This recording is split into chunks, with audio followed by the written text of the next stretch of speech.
गजाननं भूतगणाधिसेवितं कपित्थजम्बुफलचारुभक्षणम् उमासुतं शोकविनाशकारकम् नमामि विघ्नेश्वरपादपङ्कजम् वंशे विभूषितकरान्नवनीरदावात् पीताम्बरादरुणबिम्बफलादरोष्ठात् पूर्णेन्दुसुन्दरमुखादरविन्दनेत्रात् कृष्णात् परं किमपि तत्त्वमहं न जाने आशामहो शरणरेणुजुषामहं श्यां वृन्दावने किमपि गुल्मलकोषधीनां यादोस्त्यजं स्वजनमार्यपथं च हेत्वा विधुर्मुकुन्दपदवीं श्रुतिवेदिनृत्यां बोल वृंदावन बिहारी लाल की जय। बोलिए श्री जुगल किशोर की जय। तो आज श्रीमद् भगवद गीता का एकादश अध्याय यानी 11वां अध्याय शुरू करने जा रही हूँ। अब इसमें अर्जुन भगवान श्री कृष्ण से पूछते हैं, कहते हैं, अर्जुन बोले, मुझ पर अनुग्रह करने के लिए आपने जो परम गोपनीय आध्यात्म विषयक वचन अर्थात उपदेश कहा, उससे मेरा यह अज्ञान नष्ट हो गया है। क्योंकि हे कमल नेत्र, मैंने आपसे भूतों की उत्पत्ति और प्रलय विस्तार पूर्वक सुने हैं तथा आपकी अविनाशी महिमा भी सुनी है। हे परमेश्वर, आप अपने को जैसा कहते हैं यह ठीक ऐसा ही है, परंतु हे पुरुषोत्तम, आपके ज्ञान, ऐश्वर्य, शक्ति, बल, वीर्य और तेज से युक्त ऐश्वर्य रूप को मैं प्रत्यक्ष देखना चाहता हूँ। हे प्रभु, यदि मेरे द्वारा आपका वह रूप देखा जाना शक्य है, ऐसा आप मानते हैं, हे योगेश्वर, उस अविनाशी स्वरूप का मुझे दर्शन कराइए।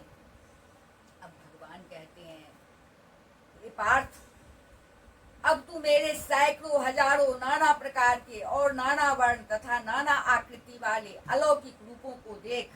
हे भरतवंशी अर्जुन, तू मुझ में आदित्यों को अर्थात अदिति के 12 पुत्रों को, 8 वसुओं को, 11 रुद्रों को, दोनों अश्विनी कुमारों को और 49 मरुदगणों को देख तथा और भी बहुत से पहले न देखे हुए आश्चर्यमय रूपों को देख।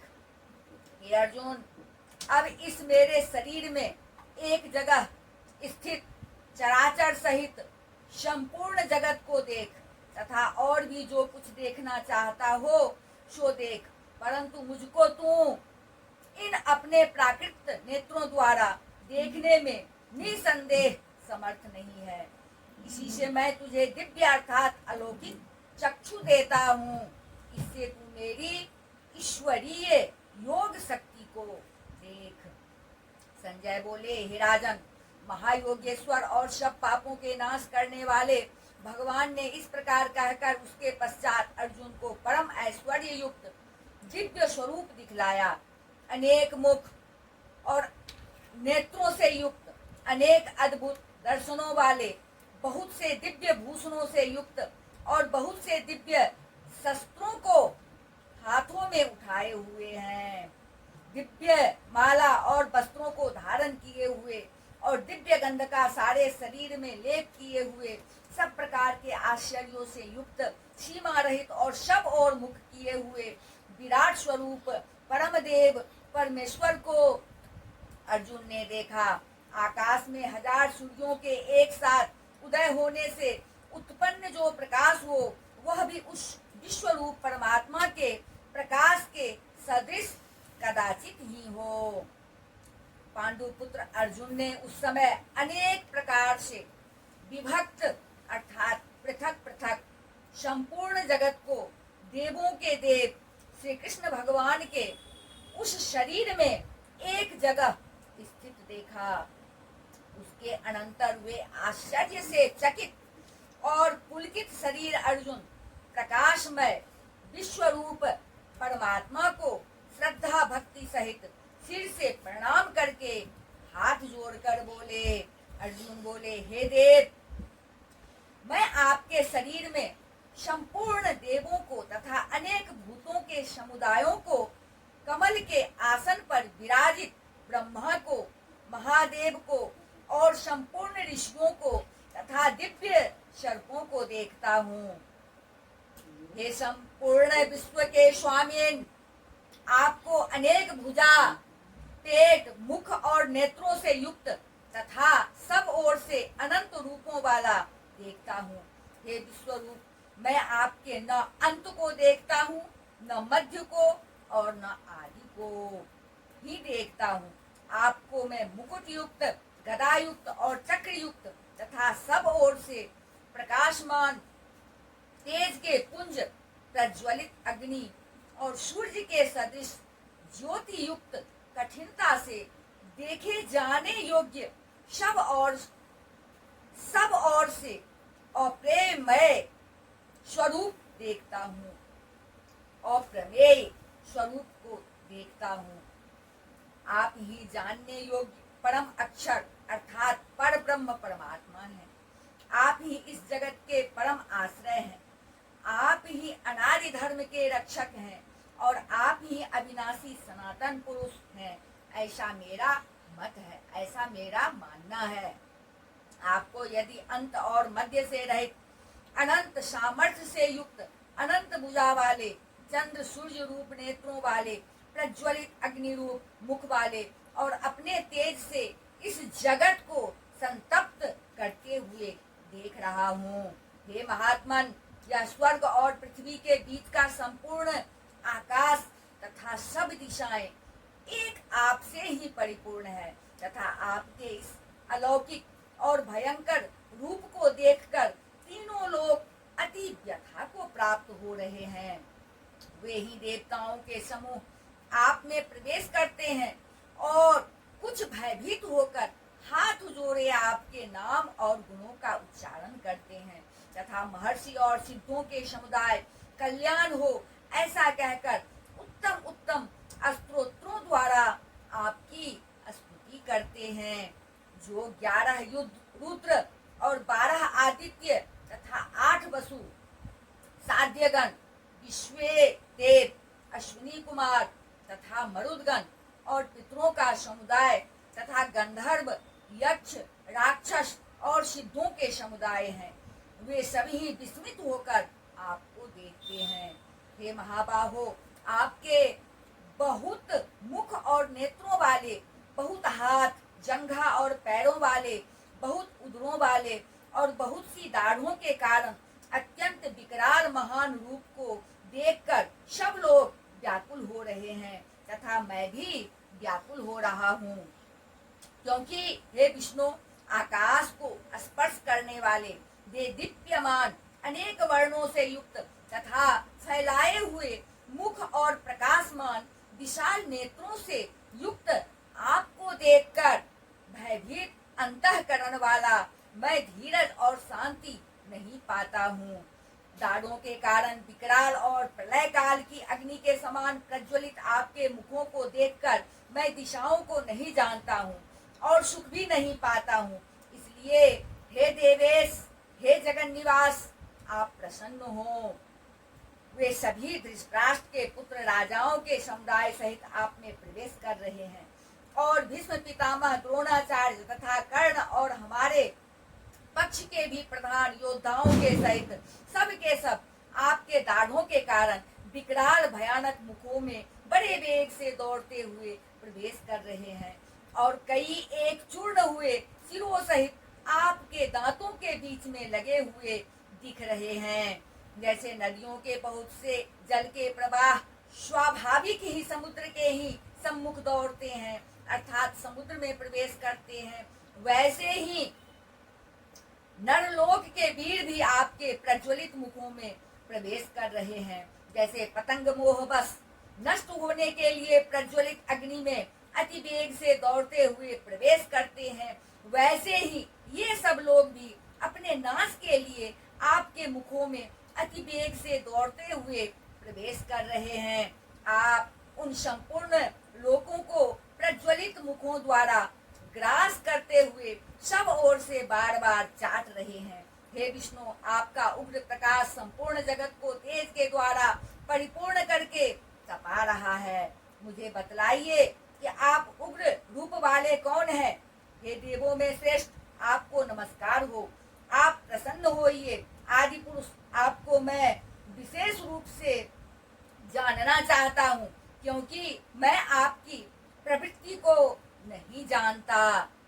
अब इस पर भगवान बोले, मैं लोगों का नाश करने वाला बढ़ा हुआ महाकाल हूँ। इस समय इन लोगों को नष्ट करने के लिए प्रवृत्त हुआ हूँ। इसलिए जो प्रतिपक्षियों की सेना में स्थित लोग योद्धा लोग हैं, वे सब तेरे बिना भी नहीं रहेंगे। अर्थात तेरे युद्ध न करने पर भी इन सब का नाश हो जाएगा। अतएव तू उठ, यश प्राप्त कर और शत्रुओं को जीत कर धन धान्य से संपन्न राज्य को भोग। ये सब सूरवीर पहले से ही मेरे द्वारा मारे हुए हैं। हे सब्यसाचिन, तू तो केवल निमित्त मात्र बन जा। द्रोणाचार्य और भीष्म पितामह तथा जयद्रथ और कर्ण तथा और भी बहुत से मेरे द्वारा मारे हुए सूरवीर योद्धाओं को तू मार, भय मत कर। निसंदेह तू युद्ध में वैरियों को जीतेगा, इसलिए तू युद्ध कर। संजय बोले, केशव भगवान के इस प्रकार वचन को सुनकर मुकुटधारी अर्जुन हाथ जोड़कर कांपता हुआ नमस्कार करके फिर अत्यंत भयभीत होकर प्रणाम करके भगवान श्री कृष्ण के प्रति गदगद वाणी से बोले। अब अर्जुन कहते हैं, अर्जुन बोले, है अंतर्यामिन, यह योग्य ही है कि आपके नाम गुण और प्रभाव के कीर्तन से जगत अति हर्षित हो रहा है और अनुराग को भी प्राप्त हो रहा है तथा भयभीत राक्षस लोग दिशाओं में भाग रहे हैं। सब सिद्ध गणों के समुदाय नमस्कार कर रहे हैं। हे महात्मन, ब्रह्मा के भी आदिकर्ता और सबसे बड़े आपके लिए वे कैसे नमस्कार न करें, क्योंकि हे अनंत, हे देवेश, हे जगन निवास, जो सत असत और उनसे परे अक्षर अर्थात सच्चिदानंद घन ब्रह्म है, वह आप ही हैं। आप आदिदेव और सनातन पुरुष हैं। आप इस जगत के परम आश्रय और जानने वाले तथा जानने योग्य और परम धाम हैं। हे अनंत रूप, आपसे यह सब जगत व्याप्त अर्थात परिपूर्ण है। आप वायु, यमराज, अग्नि, वरुण, चंद्रमा, प्रजा के स्वामी ब्रह्मा और ब्रह्मा के भी पिता हैं। आपके लिए हजारों बार नमस्कार है। नमस्कार हो। आपके लिए फिर भी बार बार नमस्कार नमस्कार हो। हे अनंत सामर्थ्य वाले, आपके लिए आगे से और पीछे से भी नमस्कार है। हे सर्वात्मन, आपके लिए सब ओर से नमस्कार हो, क्योंकि अनंत पराक्रमशाली आप समस्त संसार को व्याप्त किए हुए हैं। इससे आप ही सर्वरूप हैं। आपके इस प्रभाव को न जानते हुए आप मेरे सखा हैं, ऐसा मानकर प्रेम से अथवा प्रमाद से भी मैंने हे कृष्ण, हे यादव, हे सखे, इस प्रकार जो कुछ बिना सोचे समझे हठात कहा है। और हे अच्युत, आप जो मेरे द्वारा विनोद के लिए विहार, सैया, आसन और भोजन आदि में अकेले अथवा उन सखाओं के सामने ही अपमानित किए गए हैं, वह सब अपराध और प्रेम स्वरूप अर्थात अचिंत्य प्रभाव वाले आपसे मैं क्षमा चाहता हूँ। आप इस चराचर जगत के पिता और सबसे बड़े गुरु एवं अति पूजनीय हैं। हे अनुपम प्रभाव वाले, तीनों लोकों में आपके समान भी दूसरा कोई नहीं है, फिर अधिक तो कैसे हो सकता है। अतएव हे प्रभु, मैं शरीर को भली भांति चरणों में निवेदित कर प्रणाम करके स्तुति करने योग्य आप ईश्वर को प्रसन्न होने के लिए प्रार्थना करता हूँ। हे देव, पिता जैसे, पुत्र के सखा जैसे, सखा के और पति जैसे प्रियतमा पत्नी के अपराध सहन करते हैं, वैसे ही आप भी मेरे अपराध को सहन करने योग्य हैं। मैं पहले न देखे हुए आपके इस आश्चर्यमय रूप को देखकर हर्षित हो रहा हूँ और मेरा मन भय से अति व्याकुल भी हो रहा है। इसलिए आप उस अपने चतुर्भुज विष्णु रूप को ही मुझे दिखलाइए। हे देवेश, हे जगन निवास, प्रसन्न होइए। मैं वैसे ही आपको मुकुट धारण किए हुए तथा गदा और चक्र हाथ में लिए हुए देखना चाहता हूँ। इसलिए हे विश्वेश, हे विश्वस्वरूप, हे सहस्त्रबाहो, आप उसी चतुर्भुज रूप से प्रकट होइए। भगवान बोले, हे अर्जुन, अनुग्रह पूर्वक मैंने अपनी योग शक्ति के प्रभाव से यह मेरा परम तेजोमय, सबका आदि और सीमा रहित विराट रूप तुझको दिखलाया है, जिसे तेरे अतिरिक्त दूसरे किसी ने पहले नहीं देखा था। हे अर्जुन, मनुष्यलोक में इस प्रकार विश्वरूप वाला मैं न वेद और यज्ञों के अध्ययन से, न दान से, न क्रियाओं से और न उग्र तपों से ही तेरे अतिरिक्त दूसरे के द्वारा देखा जा सकता हूँ। मेरे इस प्रकार के इस विकराल रूप को देखकर तुझको व्याकुलता नहीं होनी चाहिए और मूढ़ भाव भी नहीं होना चाहिए। तू भय रहित और प्रीति युक्त मन वाला होकर उसी मेरे इस शंख चक्र गदा पद्म युक्त चतुर्भुज रूप को फिर देख। संजय बोले, वासुदेव भगवान ने अर्जुन के प्रति इस प्रकार कहकर फिर वैसे ही अपने चतुर्भुज रूप को दिखलाया और फिर महात्मा श्री कृष्ण ने सौम्य मूर्ति होकर इस भयभीत अर्जुन को धीरज दिया। अर्जुन बोले, हे जनार्दन, आपके इस अति शांत मनुष्य रूप को देखकर अब मैं स्थिर चित हो गया हूँ और अपनी स्वाभाविक स्थिति को प्राप्त हो गया हूँ। श्री भगवान बोले, मेरा जो चतुर्भुज रूप तुमने देखा है यह सुदुर्दर्श है, अर्थात इसके दर्शन बड़े ही दुर्लभ है। देवता भी सदा इस रूप के दर्शन की आकांक्षा करते रहते हैं। जिस प्रकार तुमने मुझको देखा है, इस प्रकार चतुर्भुज रूप वाला मैं न वेदों से, न तप से, न दान से और न यज्ञ से ही देखा जा सकता हूँ। परंतु हे परम तप अर्जुन, अनन्य भक्ति के द्वारा इस प्रकार चतुर्भुज रूप वाला मैं प्रत्यक्ष देखने के लिए, तत्व से जानने के लिए तथा प्रवेश करने के लिए, अर्थात एक ही भाव से प्राप्त होने के लिए भी शक्य हूँ। हे अर्जुन, जो पुरुष केवल मेरे ही लिए संपूर्ण कर्तव्य कर्मों को करने वाला है, मेरे परायण है, मेरा भक्त है, आसक्ति रहित है और संपूर्ण भूत प्राणियों में बैर भाव से रहित है, वह अनन्य भक्ति युक्त पुरुष मुझको ही प्राप्त होता है। इस प्रकार 11 अध्याय में भगवान श्री कृष्ण ने अर्जुन को इस प्रकार अपना विराट रूप दिखलाया।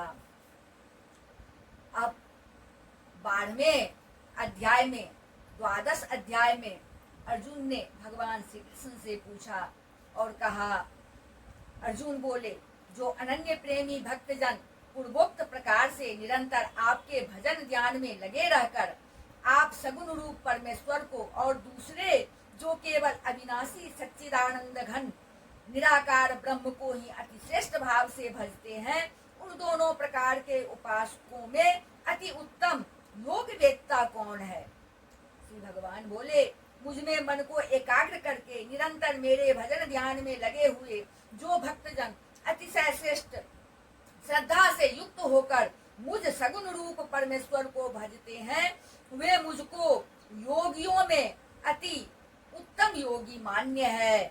परंतु जो पुरुष इंद्रियों के समुदाय को भली प्रकार बस में करके मन बुद्धि से परे सर्वव्यापी अकथनीय स्वरूप और सदा एक रस रहने वाले नित्य अचल निराकार अविनाशी सच्चिदानंद घन ब्रह्म को निरंतर एक ही भाव से ध्यान करते हुए भजते हैं, वे संपूर्ण भूतों के हित में रत और सब में समान भाव वाले योगी मुझको ही प्राप्त होते हैं। उन सच्चिदानंद घन निराकार ब्रह्म में आसक्त चित्त वाले पुरुषों के साधन में परिश्रम विशेष है, क्योंकि देहाभिमानियों के द्वारा अव्यक्त विषयक गति दुख पूर्वक प्राप्त की जाती है। परंतु जो मेरे परायण रहने वाले भक्तजन संपूर्ण कर्मों को मुझ में अर्पण करके मुझ सगुण रूप परमेश्वर को ही अनन्य भक्ति योग से निरंतर चिंतन करते हुए भजते हैं, हे अर्जुन, उन मुझ में चित्त लगाने वाले प्रेमी भक्तों का मैं शीघ्र ही मृत्यु रूप संसार समुद्र से उद्धार करने वाला होता हूँ।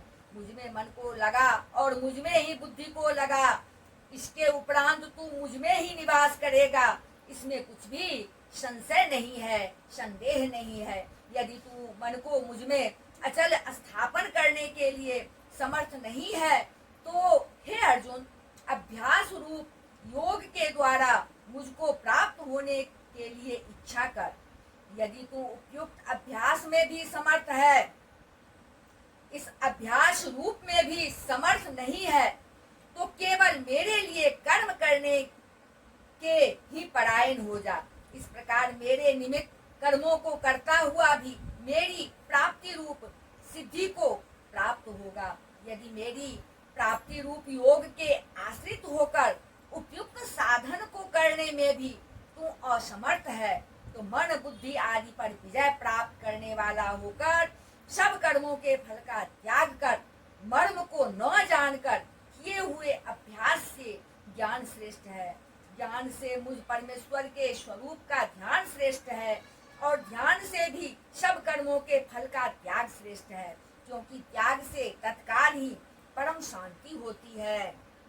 जो पुरुष सब भूतों में द्वेष भाव से रहित, स्वार्थ रहित, सबका प्रेमी और हेतु रहित दयालु है तथा ममता से रहित, अहंकार से रहित, सुख दुखों की प्राप्ति में सम और क्षमावान है, अर्थात अपराध करने वाले को भी अभय देने वाला है, तथा जो योगी निरंतर संतुष्ट है, मन इंद्रियों सहित शरीर को बस में किए हुए है और मुझ में दृढ़ निश्चय वाला है, वह मुझ में अर्पण किए हुए मन बुद्धि वाला मेरा भक्त मुझको प्रिय है, जिससे कोई भी जीव उद्वेग को प्राप्त नहीं होता और जो स्वयं भी किसी जीव से उद्वेग को प्राप्त नहीं होता तथा जो हर्ष, अमर्ष, भय और उद्वेग आदि से रहित है, वह भक्त मुझको प्रिय है।